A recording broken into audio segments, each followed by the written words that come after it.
चोडप्पा,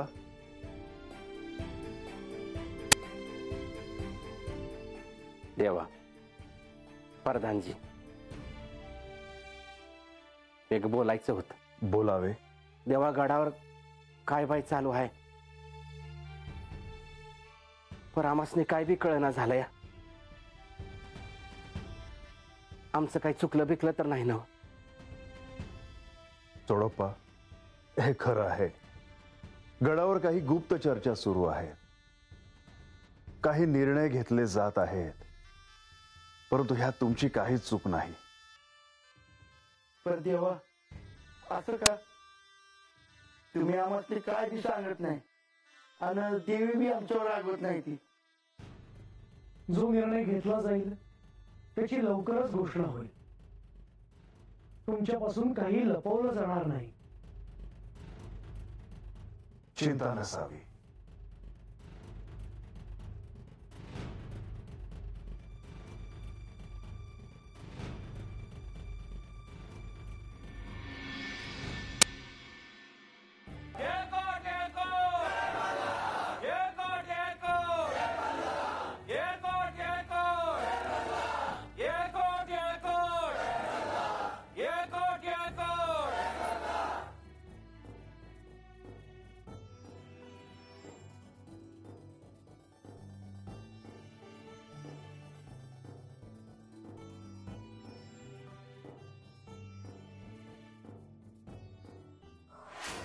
आपण सगळ्यांच्या साक्षीने असं ठरवलं होतं की जिला सत्य कळेल ती श्री खंडेरायांसोबत कैलासात जाईल.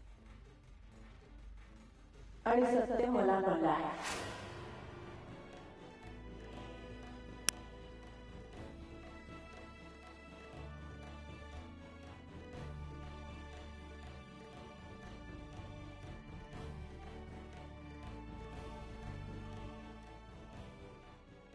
श्री मल्हारी चरित्र हे आता अंतिम चरणात आहे. श्री मल्हारीने अखंड राज्याची राजधानी म्हणून या जेजुरीची निवड केली आणि त्यांच्या आदेशानुसारच सारी सूत्र सांभाळली गेली. जेव्हा जेव्हा मार्तंड भैरव या राज्यात या जेजुरीत नसायचे तेव्हा तेव्हा आणि त्यानंतर श्री म्हाळसा देवींनी या सिंहासनाचं दायित्व पार पाडलं.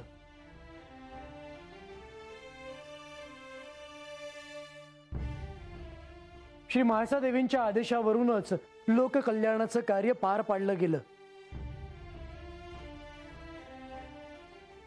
विशेषतः भक्तांना जाग करण्यासाठी हे मल्हारी चरित्र चिरंतन टिकावं म्हणून हा आख्यानाचा जागर सुरू केला.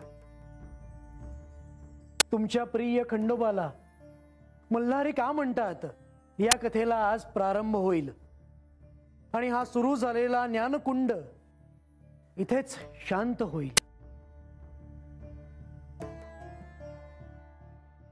हे आख्यान सांगण्यासाठी मी नारद मुनींना आमंत्रित करतो.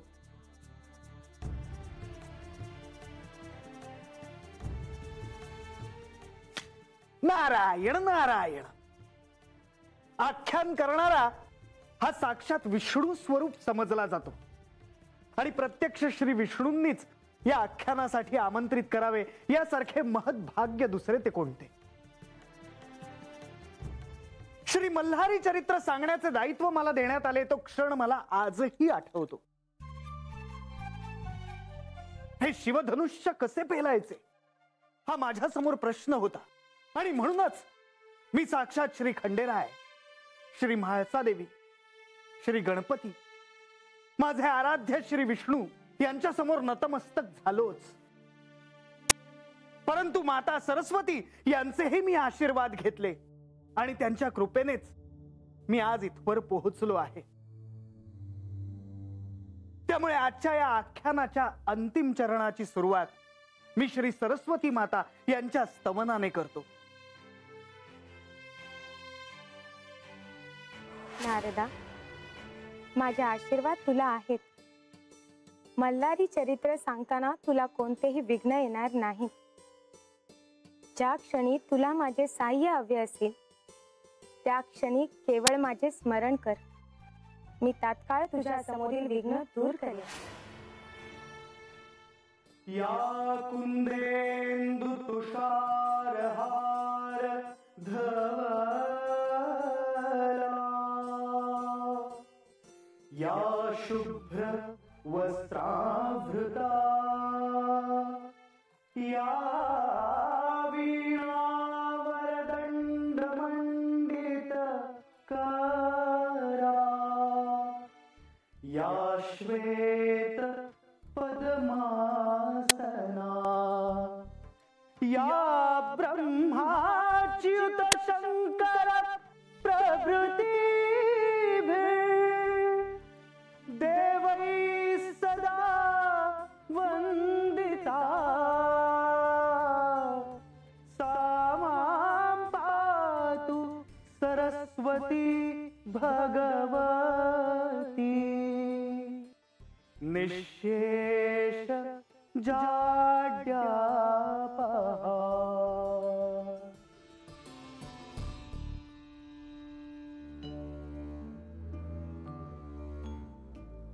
मुनिवर, या आख्यानाचे श्रेय जरी तुम्ही आम्हा सर्वांना दिले असले तरी या क्षणी मला सर्वांना हे सांगावेसे वाटते की हे केवळ आपल्यामुळेच शक्य झाले आहे.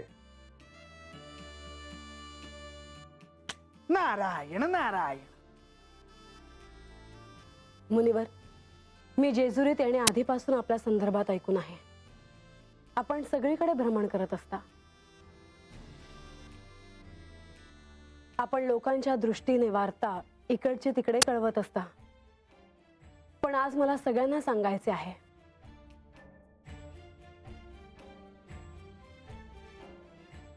की आत मुनिवरांचा हेतू वाईट नव्हता, तो नेहमी चांगला राहिला आहे. वर करणी असं जरी दिसत असलं की ते कळ लावतात, तरी अंतिम हे चांगलंच घडलं आहे. नारायण नारायण.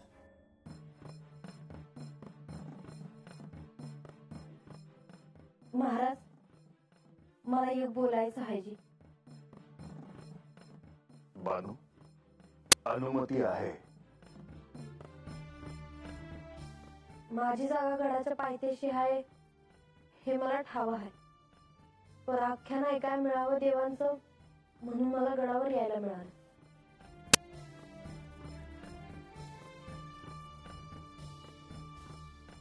ह्या अगोदर मी तत उभं राहून आख्यान ऐकायचं, तर भांडून मी हातवर आले. मी हात जोडून तुम्हा समजेस विनंती करते का माझ्याकडनं काय चूक झाली असेल तर ती पदरात घ्यावी जी.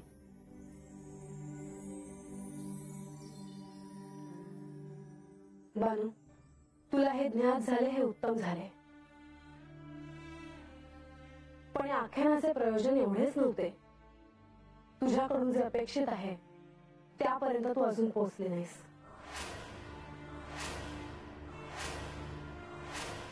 बानू, आता येणारा पुढला प्रत्येक क्षण हा तुझ्यासाठी अत्यंत महत्वाचा ठरणार आहे.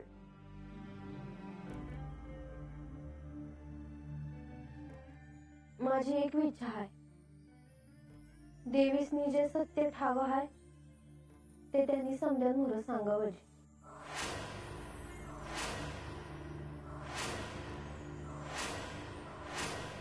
तशी मी घोषणा करणारच आहे. धीर धर.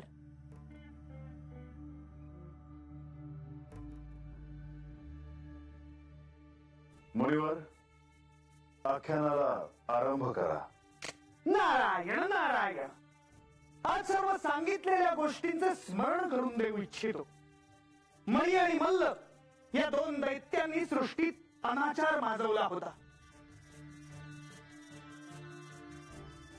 सत्य आणि धर्म यांच्या सर्व खुणा ते नष्ट करीत चालले होते. आणि एक वेळ अशी आली होती जेव्हा स्वर्ग, पृथ्वी आणि पाताळ या तिन्ही लोकात त्यांनी आपले साम्राज्य प्रस्थापित केले होते.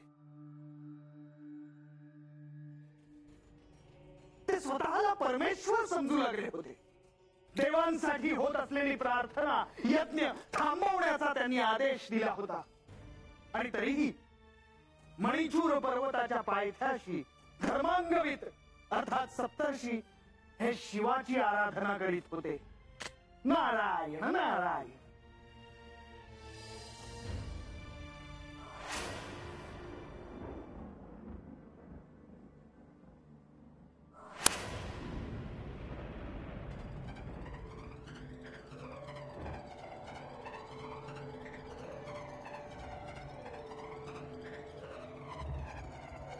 ओम अग्ने नमः.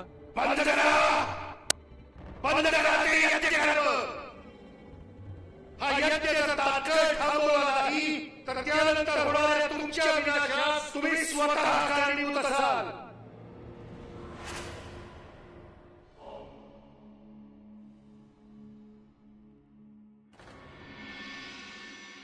नारायण नारायण. आता कथेत आपण अशा टप्प्यावर पोहोचलो आहोत जिथे देव आणि दानव यांच्यात युद्ध सुरू झाले होते. घृतमारी, श्री गणेश, कार्तिकेय आणि इंद्रदेव यांनी युद्धाला सुरुवात केली होती. महत्वाचे म्हणजे मल्लासुराचा बंधू मणी याचा वध झाला होता. परंतु तरीही मल्लासुराने युद्धातून माघार घेतली नव्हती. तो हे स्वीकारायलाच तयार नव्हता की त्याचाही पराभव होऊ शकतो. नारायण नारायण.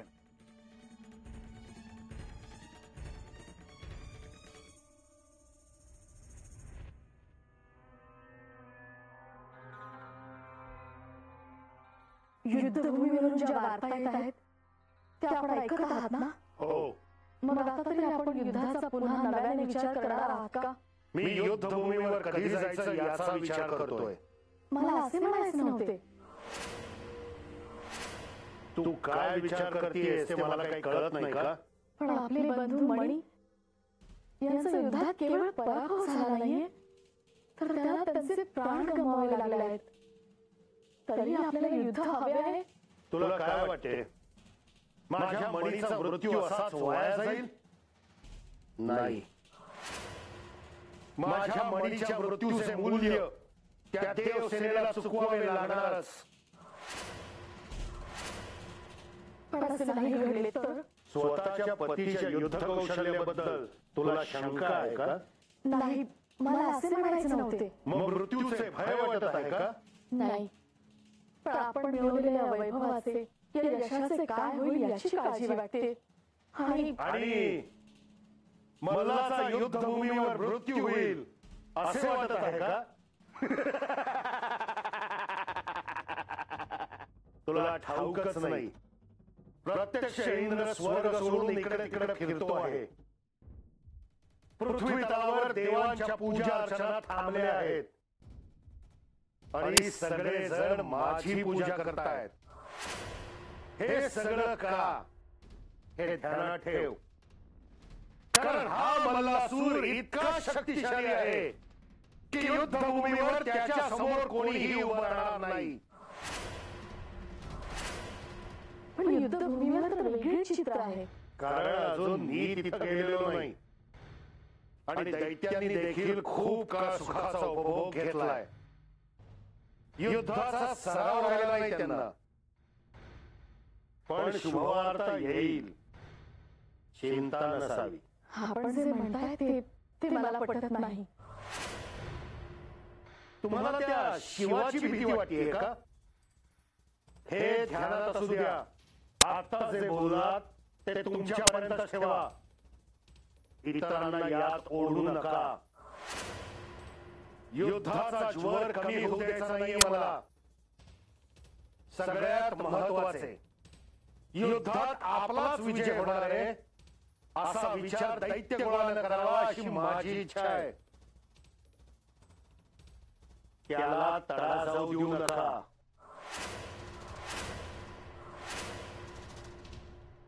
मल्लासुराच्या पत्नीने सांगूनही मल्लासुराने युद्धातून माघार घेतली नाही.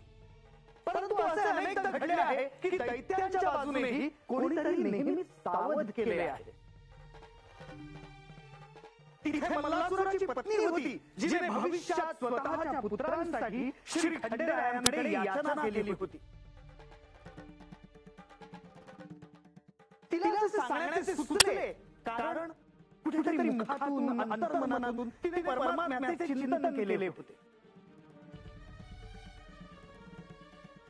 नियती ही सुद्धा संकेत देत असते. जेव्हा धर्मपत्नीकडून हे कार्य झाले नाही तेव्हा साक्षात शुक्राचार्य हे मल्लासुराला भेटायला गेले.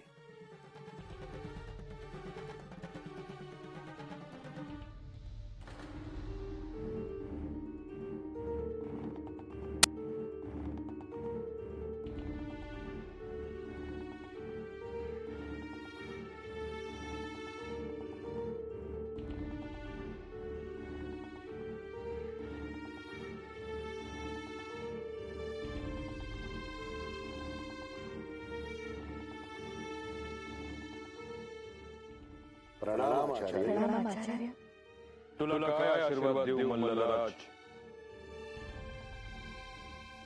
शुभम भवतु तर मी नाही म्हणू शकत. आचार्य, आपण आधी आसन ग्रहण करावं. राहू दे मल्लराज, मी जे सांगायला आलो आहे ते सांगतो आणि आल्या पाऊली परत जातो. बोलावे आचार्य. आजवर मी अनेक युद्ध पाहिली आहेत. देव आणि दैत्य यांच्या अनेक युद्धांचा मी साक्षीदार आहे. मी आजवर अनेक युद्धात देवांचा पराभव करताना पाहिला आहे. परंतु मग या युद्धातही या मल्लासुराचा विजय झालेला पाहाल. माझे काय म्हणणे आहे ते ध्यान देऊन ऐक मल्लराज, कारण मी अत्यंत महत्त्वाचं सांगणार आहे. आपण जे सांगाल ते महत्त्वाचं असेल यात शंका नाही.